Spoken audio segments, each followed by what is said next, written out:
काहीतरी तिखट आणि झणझणीत खाण्याचा प्लॅन केलाय. सो आम्ही बनवतोय कोळंबीचा खरडा. बेसिकली मी बनवतो कोळंबीचा ठेचा, ती रेसिपी तुम्हाला नंतर दाखवीन, पण आज कोळंबीचा खरडा बनवतोय. सो याच्यामध्ये आहे आलं, थोडंसं आलं, लसूण, मिरची आणि एकदम थोडीशी कोथिंबीर. 10 ते 12 मिरच्या आणि कोथिंबीर. ह्याला विदाऊट पाणी टाकता गर गर गर असं करूनच बारीक करायचं, एकदम बारीक नाही करायचं. ओके, सो हे असं बारीक झालं पाहिजे. ओके, जास्त पण बारीक नाही झालं पाहिजे. मस्त बिग साईज कोळंबी ह्याला साफ करून घेतलंय.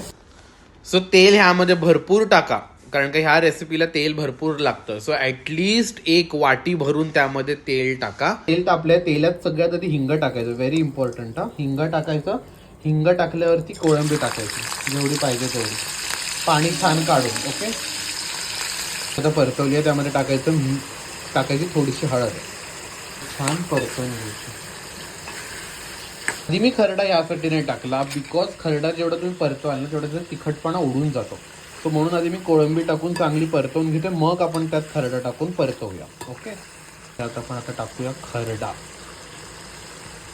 जेवढं तुम्हाला तिखट पाहिजे त्यानुसार तुम्ही टाकू शकता, कारण का तिखटपणा कमीच होणार आहे आणि आपल्याला लास्टला लिंबू सुद्धा पिळायचा आहे. सो टाका जेवढा पाहिजे तेवढा.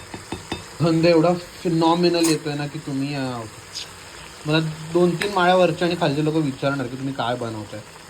आणि ह्याला छान परतवून घ्यायचे, पूर्ण पाणी सुकेपर्यंत आणि त्यानंतर सुद्धा तेल सुटेपर्यंत याला परतवायचं आहे. ओके, आता बघू शकतो की तेल सुटलेलं आहे बाजूबाजूने. आता आपण ह्यामध्ये टाकूया मीठ.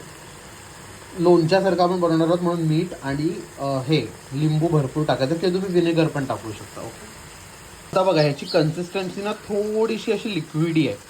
सो तुम्ही आता सुद्धा लिंबू टाकून गॅस बंद करू शकता. तुम्ही हे फक्त भातासोबत सुद्धा खाऊ शकता, छान चुरून, इंद्रायणी सोबत, बासमती सोबत, कशासोबत, हे खूप सुंदर लागतं. पण आता मी ह्याला अजून थोडंसं फ्राय करणार आहे, लिंबू पिळणार आहे आणि मग बंद करणार आहे. हे तुम्ही 10 दिवस फ्रीजमध्ये ठेवू शकता, 8 ते 10 दिवस. त्यानंतर ते जास्त दिवस राहणार नाही, बिकॉज त्याच्यात प्रिझर्वेटिव्ह नाही आहेत. तर मी कधीच 5 मिनिटाच्या वरती शिजवायची नाही. आता छान त्यात एक अर्धा अख्खा लिंबू टाकायचा मस्त.